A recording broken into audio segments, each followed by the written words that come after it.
Trevor, what was your first boat? Oh, it was a Merit 25 named Audrey after Audrey Hepburn. How many boats have you worked on since 2013 as a rigger? Probably around 1,500 or so, with around 700-ish rig inspections. What is the standard life of standing rigging in the Northeast and the Southeast? Northeast, you're probably looking somewhere around 15 years, maybe a little more. Southeast, you're probably looking at 10 years, just due to the Caribbean environment. What's the largest boat that you've done rigging work for? I want to say it was a 61-foot catamaran with a 85-foot mast. And how Mhm. many sea miles do you think you've sailed, Trevor, over the years? I stopped counting around 20,000.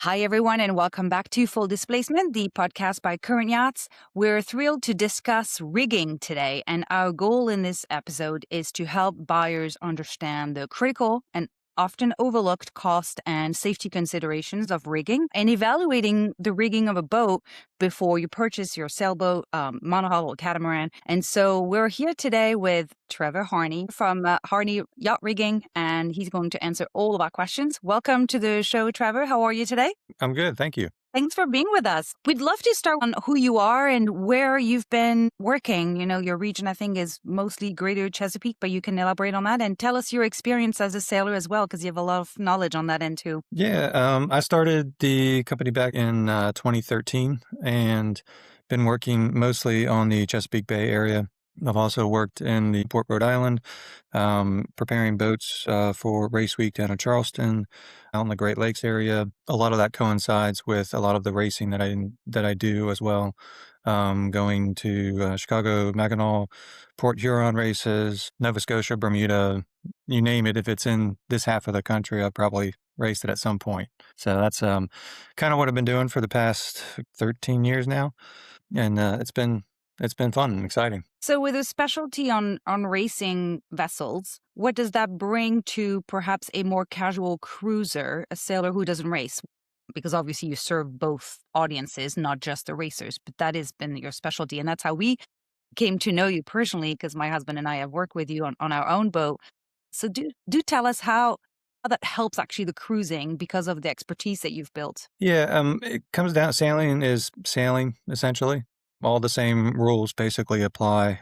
The biggest advantage that I can offer to people is that I've been exposed to a lot of different solutions where maybe you don't have an electric winch, or maybe you're running into sail handling problems with a spinnaker, and you may or may not have, 12 other people to help you out. A typical cruising crews are, two and maybe four if you're lucky. You don't have 10 people on a 40-foot boat. So in doing some double-handed racing as well, I can apply a lot of the mechanical solutions to cruising boats as well.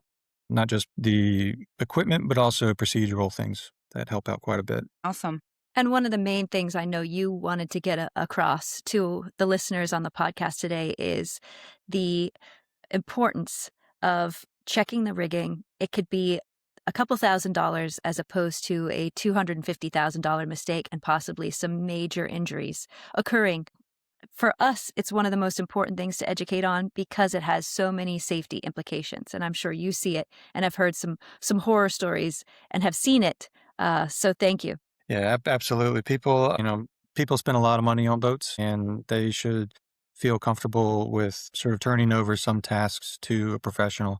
That's completely understandable and not out of the norm at all. Yeah, people don't bat an eyelash of taking their car to get serviced at the dealer or paying for a plumber to check out the pipes, right? And in the same way, as a sailboat owner, your services are equally important. Yeah, people won't bat an eye about a $200,000 boat at the boat show, and then they'll start questioning an invoice for $800, as opposed to buying a Mercedes for $70,000 and then just dropping it off and getting a standard service for $6,000. And they'll say, "Yep, no problem, it runs," and that's completely normal.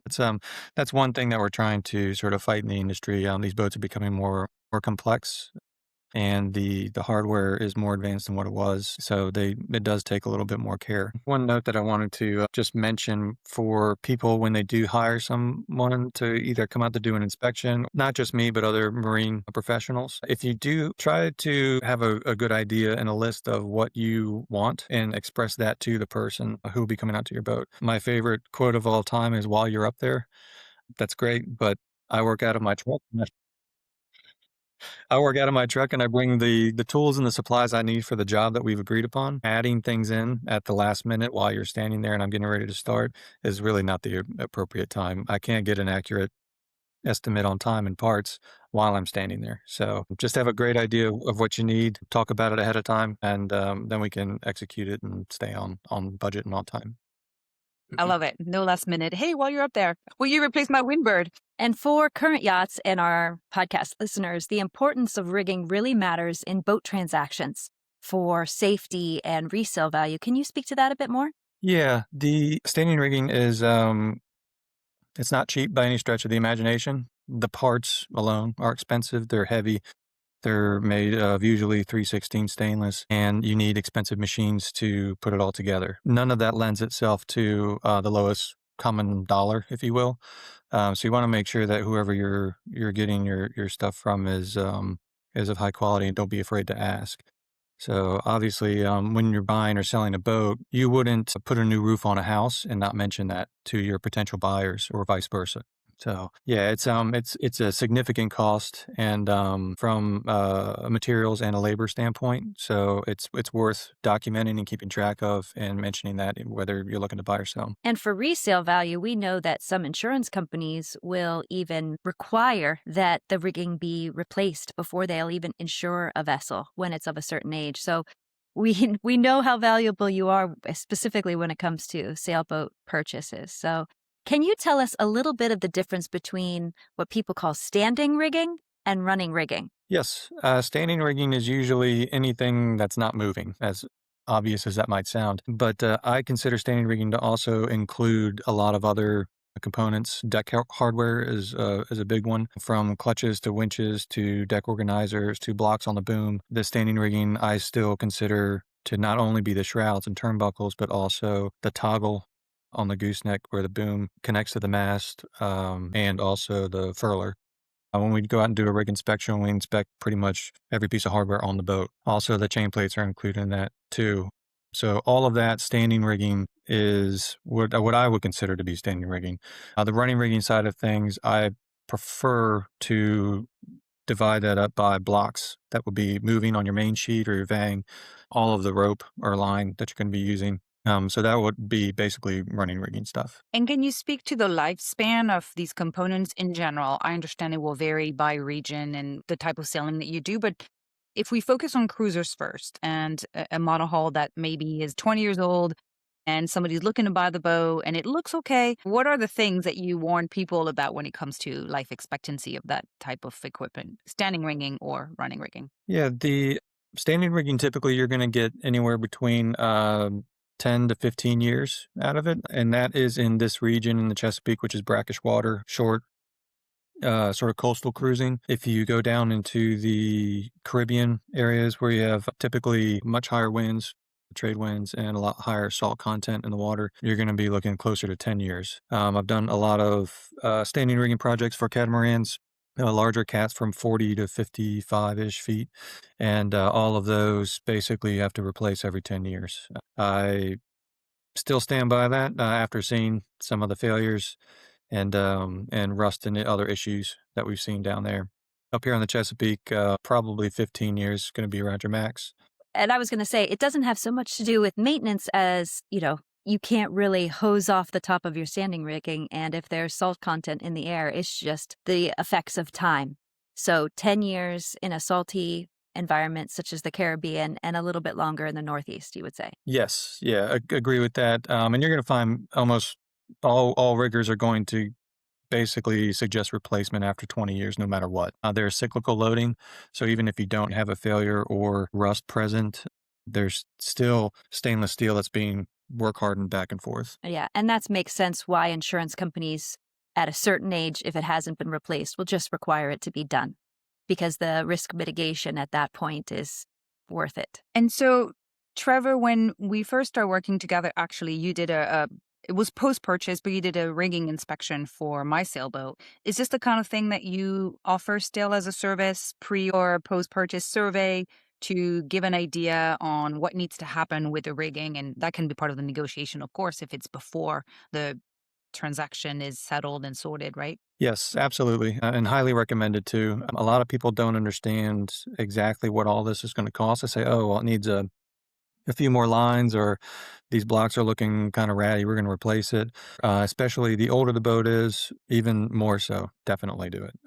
That doesn't mean that a 5-year-old boat shouldn't get a rig inspection done. You don't want any surprises that it's going to cost you $15,000 to $20,000 right off the bat. Can you give us a ballpark for, I don't know if monohull or catamaran is actually the same price. Can you give us some indication of pricing for a cruising boat and then perhaps a racing boat if it's a little bit more in depth? Yes, the price varies greatly, and that's why it's so hard to give it per size. For example, a Catalina 30 is going to be vastly different than a Hunter 30, just because the Hunter uses a B&R rig with or inverted diamonds, if you will. And the Okay. majority of the pricing is in the parts for the end fittings of the wires, and then the labor it is to put all that together. You have crane fees associated with that if you're hauling out for any other reason. So it's usually a small boat. I say small boat, 25 to somewhere to 28 range. You're looking anywhere between $5, $6 to $7,000, and that should include labor with that. And then you have moving on up the scale, it goes closer to 10,000 when you start reaching 35 feet, probably 12 to 14 when you start to get to the 40-footer. And then catamarans are their own. This is for a replacement. Yes, this is for standing rig and replace. And so for this boat size, those brackets you just told us on the rigging estimate, what would be your inspection cost? My inspection cost is just a flat fee up until the point where you start getting into multiple masts, catch rigs and things like that, cutters with multiple furlers on it. So my fee is $15 length overall. So if you have a 30-footer times 15, and that'll give you your cost for that. Same price whether you're cruising or racing? Yes. If there are additional services, either a consultation or let's say they want to do some custom work for that, then there will be a nominal fee for spending a couple hours on the boat and going over things. But basically, it's the same. Okay. And I guess the difference really is that depending on the intensity of the sailing or racing you're going to do, you're going to add more scrutiny and just maybe more pointy recommendations, right? That just makes sense. Okay. Yes, that's correct. I always ask people what their intended use of the boat is. If I don't have a relationship with them already, somebody who's going out to do Wednesday night racing has very different goals than somebody who wants to sail to Australia. So there are a lot of things that we can recommend and sort of customize it for the individual customer. And you had mentioned something about most of the expense is in your work with the fittings and things like that. And many people don't know this, but there is a difference in the rigs. The B&R rig, which has no backstay on a Hunter per se, because there's so many fittings in between those two diamond stays, that's actually going to be more expensive than a traditional backstay rig on a Beneteau, correct? Yes, that's very accurate. Shoot, I have a Hunter. Yeah. Yes. Yeah, the good news is a lot of those fittings are obviously they're still available, and they don't take too long to get, but there are a couple of them that sort of the threaded eyes can be on back order or something like that. So something like that can hold you up for another 7 to 10 business days. So just keep that in mind and talk to your supplier or your rigger, and they should be able to give you an estimate on when those things come in and keep you informed. In regards to the backstay, a lot of people think it's like, oh, I don't have a backstay, it should be cheaper than, let's say, a Catalina 30. And it's like, well, it can be, but probably not. And if you do have a backstay and then you get into Interesting. hydraulics, you might need to rebuild a seal kit for your hydraulic system, and those can be $400 or $500 just for the kit. When listing a boat, we'll see in the history that maybe only one stay has been replaced. And let's say the boat is 12 years old. Would you recommend that even though one stay has been replaced, to then re-rig the whole entire boat? Or when you see just one thing replaced over a period of time, is it because they had a rigging inspection and then they said, okay, this wire is frayed, let's replace this? When do you say is the time where you do a full re-rigging or just onesie-twosie here and there? Typically, if we do find an issue, we want to change them out in pairs. And the initial stretch when it's new can be taken up, but you want to make sure it's even on both sides. So we're typically do them in pairs if for some reason the boat's, let's say, only 8 to 10 years old and they bumped up against the dock during a storm or something like that and bent a swage. That would be a case where we would only change a couple. When you start to actually see failure points of the strands themselves, it's best to change out all of it. And the reason we do that is to make sure that we have a known good starting point instead of just changing out one. I've been asked to change out one shroud before, and I just don't do it. Everything else on the boat was, at that time, that boat was over 30 years old. It was well past its lifespan, and I'm not going to be associated with potential risk of losing a rig. Yeah. Sure. I had a question for you regarding basically assessing the quality of the rigging and identifying common red flags. So, one of the things we're trying to do is when we show a boat for the first time to a potential buyer, is draw attention to concerns, of course, because we want to make sure the boat is right, that there's no major things that are going to be problematic down the line. So, we're not going to go all the way through a survey if we know that there are a few things already that the buyer will not be happy with. And so, we look out for the obvious. And if I could ask you, what are the obvious? What should we look for on a rig of an older sailboat to make sure that we know what we're getting into? What would be maybe your top 3 or 4 suggestions there? Yeah, one right off top of my head would be chain plates. Get some eyes on it, take some pictures of it. Look for water ingress anywhere around there, any rot in the wood, any delamination or cracking. It doesn't necessarily mean that the rig's going to come down, but at least you have documentation to then share with the rigger and say, you know what, maybe we got to come out and put eyes on this as well, and to check the tension of the rig to make sure that's all checking out and it's not flexing in any sort of way. That's a big one. Chain Okay. plates are probably the biggest cost for older boats. Other than that, it's really just a good visual inspection of deck level stuff. A gooseneck where the boom connects onto the mast, that's a high leverage point. I mean, some of these booms now are 20 feet long or bigger, huge mainsails and smaller jibs. So you're putting a lot of leverage on those joints. And then another one I would say is make sure the furler has been maintained and works very well. I shouldn't have to use a winch at all to furler unfurl it. At least within reasonable, if it's a 92 footer, then obviously you're going to need a winch. But anything within reasonable budgets, I think, Right. yeah, you Okay. should be able to do by hand. Those are really good. Amanda, have you seen anything else in your experience looking at boats, like things that screamed at you? Perhaps they're so obvious Trevor didn't mention them, but any thoughts on that? That's the first thing I look at is the chain plates, and then look up. You can see frayed wires a lot of the time that are blatantly obvious, and sometimes people just don't look up or haven't traveled up the mast. Trevor and I were talking a bit earlier about I would go up the mast in a bosun's chair and look around and feel cool, but I honestly would not know what I'm looking at there unless it was blatantly obvious. And him doing it every single day and with all different types of boats, not just the one boat that the one person is on, can clearly see some things before anyone else would be able to. Yeah, I think knowing also what to look for visually on deck level, right? Looking for rust, looking for little wear marks on the stainless steel. Trevor, as part of that inspection, do you also take a look at stanchions and Lifeline, or is that not really part of the job? Yes. Yeah. I also inspect Lifelines.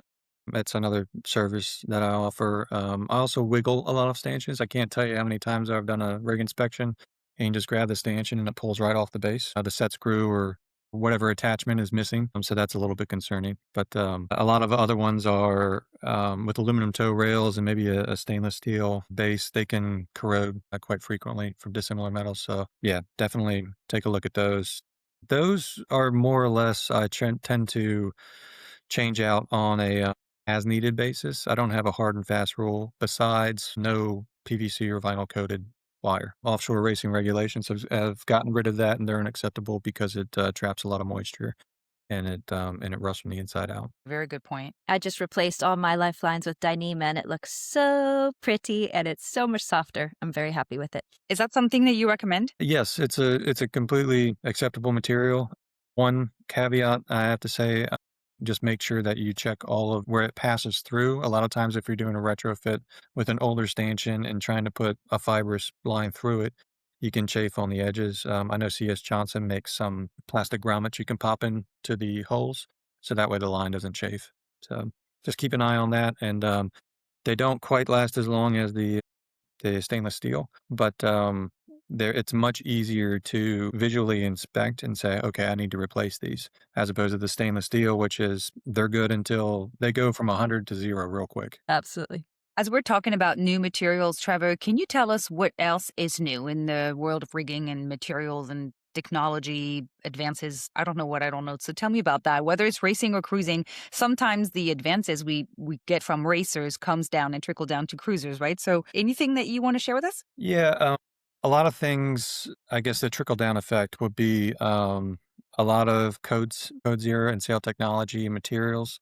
The go-to has been sort of Dacron or polyester of some sort for sales for such a long time. Now we're really pushing the boundaries of what materials we can use for standing rigging, running rigging, and sail materials. So right now, Dyneema is pretty much king of the hill as far as running rigging goes. But there are different grades of it.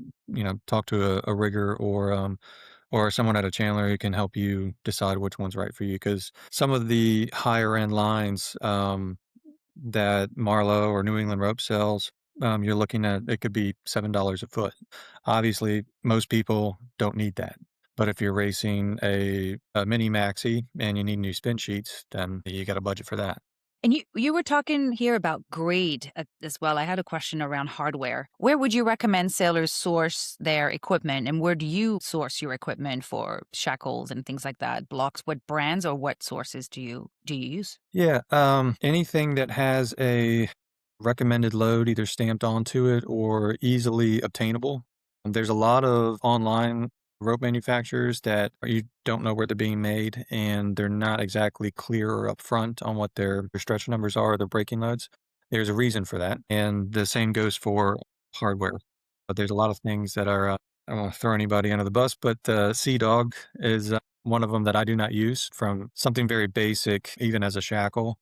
I just don't buy their stuff and I don't use it. I don't feel like it's as high as, certainly not as high as quality as Wishard or Harkin or Schaefer. Stick with the name brands and you're usually pretty good. I have a couple different suppliers, one down in Miami, another one down on the West Coast. And usually you can get almost anything name brand pretty quickly. Yeah, I once saw a post how a do-it-yourselfer was 3D printing his blocks. And someone once said, I don't know when you get 1,000-pound load on that 3D printed block if you're going to trust it. It may look exactly right, but Wow. so case in point. Yeah, I would not recommend building your own hardware. There's a lot of engineering that goes into this. I know people think it's a sailboat, Thank you. and it just turns the rope from this direction to that direction. Problem is when you start getting 1,000 pounds or more on it and you stand in the, as we call it, the triangle of death. If that block were to fail, where is that line going to go? Where's that 1,000 pounds going to go? And you don't want to be anywhere near that. Mhm. Most hardware for running rigging is spec'd out at a 2-to-1 safety factor. Some of them even go up to 3 or 5-to-1, depending on the type you use. If you're trying to find high-low blocks for something, don't cheap out on those. There are other economical options. You don't have to spend $700 on a Harkin block, but speak to somebody who can do some load calculations for you to find out which is appropriate. Wanted to ask you some questions around your process, Trevor, when you work with clients. Can you talk us through basically what does the travel time look like in terms of perhaps going to a boat to do a pre-purchase inspection? So I guess, do you charge mileage or time? What does the inspection look like? How long does it take? Do you go up the mast? Would you break it down for us? What does a rig inspection look like? Sure. So start off, obviously, people reach out to me all the time and asking for a rig inspection. Explain to them, usually over email or over the phone, find out where the boat is, what your make and model. I will typically ask right off the bat if they've had the standing rigging replaced within 20 years. And I get a lot of I don't know, and that's completely fine. So, but it does give me sort of a starting point. A lot of people will ask me after they've purchased a boat or they've had it for a year or two, and then they want to have somebody come out and just give it a once over. So we'll obviously discuss the price. That's a flat fee. The only time that I end up charging some travel time is either when I have to go outside of the normal areas. If I'm going to be on the north side of Baltimore, or someone who needs me to come down to Norfolk, Virginia, or the Eastern Shore. The Eastern Shore is different if you're going from, let's say, just over the bridge or down to St. Mike's. So then you have to kind of compensate for your time and the tolls to get back and forth. Other than that, to make the appointment, the customer can be there or not. That's the beauty of it. I hate to use the car analogy again, but if you're dropping your car off to get it serviced, you don't have to be there. You don't have to stand next to the mechanic and watch them tighten down everything. Riggers have been usually doing this for a while, and we're pretty comfortable with going and taking photos and documenting everything. So people are more than welcome to be present for that process, but you don't have to take a day off of work. And then the amount of time, usually the appointment just to take the photos takes about an hour to get up the rig, photograph everything, and then I take those photos home and we'll review them on a laptop and write up a report, which is an Excel spreadsheet. Very easy to understand. Is green, yellow, and red for looks good, needs some work, or this is dangerous. So pretty much anybody can decipher that, and everything that would be discussed or photographed on site will be communicated to the customer after the fact. Yeah, awesome. And we have a marine directory on the Current Yachts website. I will link to it below. So you have the contact info for Trevor if you'd like to consult with him or hire him for a rig inspection. I had a couple more questions for you, but before we go there, you've been mentioning cars a lot. So this is the part of the segment where you tell us your passion for cars, because I happen to know a little bit about that. So go for it. Mhm. Tell us. What do you have in your garage? Currently, in my garage is a '69 Camaro, and we're basically redoing the entire thing. So there's a big block nitrous motor in it, and put that together. I rebuilt the other motor that was in it, replaced the transmission in it, rewiring the entire car. So when it's done, it should have somewhere around 1,800 horsepower. So it'll be a fun race car. Wow. Yeah, let's go for a ride. Yeah, absolutely. And how Yeah. many boats would you say you've personally inspected over the years since 2013 as a rigger, Trevor? Oh, goodness. It's anywhere between 40 or 50 a year on average. So whatever that comes out to. A lot, hundreds. Trevor, thank you so much for your time today. Very valuable insights that we'll share with our listeners. And again, we'll put your contact info below so people know where to find you. And thanks again. We'll see you on the water. Fair winds. Fair Great. winds. Thanks for having me.